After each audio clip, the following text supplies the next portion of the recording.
As we shared in the introductory video, Christ-centered leaders nurture relationships with God and God's children, and accept responsibility for self and for their stewardships. This video will focus on the vertical quadrants, which represent the moral dimension of Christ-centered leadership. We define moral leadership as the inward and upward relationship leaders maintain with God and self. Christ-centered leadership begins with this moral component of aligning self with God. Russell M. Nelson, president of the Church of Jesus Christ of Latter-day Saints, has taught that making and keeping covenants or sacred promises with God gives us direct access to His power.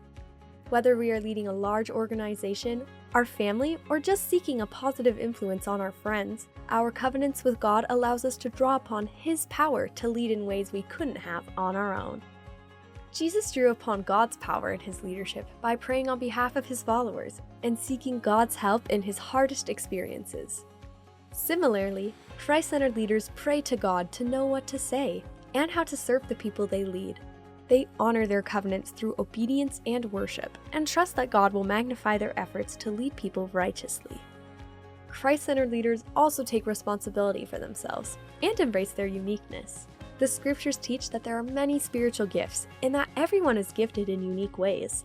Consequently, being a Christ-centered leader doesn't mean that you need to lead exactly like someone else does. In fact, knowing what is unique about yourself is essential for you to become the leader that God wants you to be. Jesus always showed integrity by being true to Himself. In the Book of Mormon, He declared, "Behold, I am Jesus Christ, whom the prophets testified shall come into the world.